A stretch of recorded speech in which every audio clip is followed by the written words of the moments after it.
Hi, my name is James, and I'm going to be showing you my Tetris programming. What problem were you trying to solve using the Tetris robot?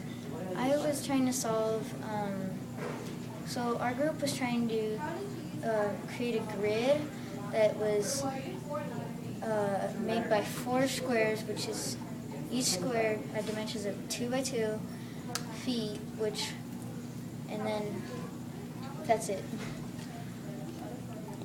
Explain how your group solved this problem by explaining your Tetris programming. So our programming, it was mostly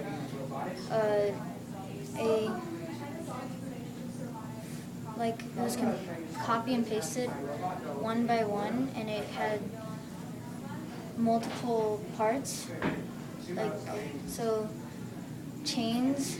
It was a chain, and then it all connected. And my program is right here, if that'll help. See, we had 2 Tetris motors, and it was right. The red one is left, and the blue one's right. And so we wanted to go to a left angle to create a right angle of 90 degrees. And it was at 50 power for both motors beginning. Then it went from that, and it went for 1 second, then it stopped, turned. Because of this, it only went 1 motor. Then it did 1 second for that, and that good. But our angles weren't exactly right. But I guess our robot wasn't very good. And then, as you can see, it just keeps going.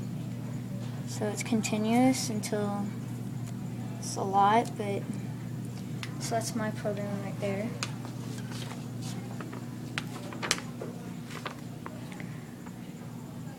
How did I use patterns to solve the Tetris robot challenge?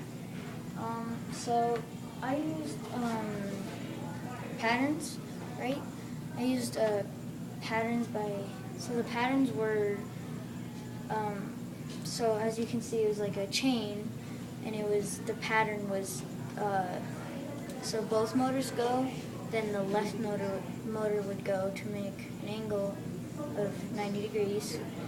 And then it would continuously do that, and then it would go and then it'll stop at one point so it'll translate like left, possibly. It'll just keep going, and then it'll create the next square. It'll go down again, create the next one, and it'll keep translating until it makes a full grid. How would this transfer to other programs and their other programmers and their programs? Well, based on our programming, I mean, we were looking at other programmings too, and they were pretty different. I mean, I'm guessing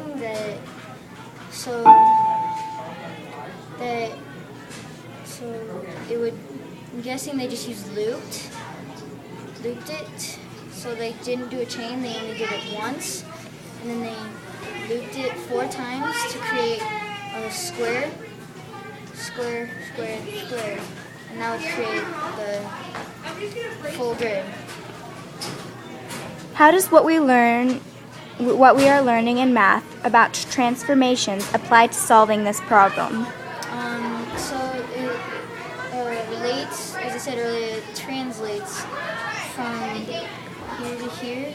It translates by going, so it goes a square, it either goes down by translating down, or it translates this way to create a square, and then it would go down to create another square, square, square, so it would create a full 4 by 4 square.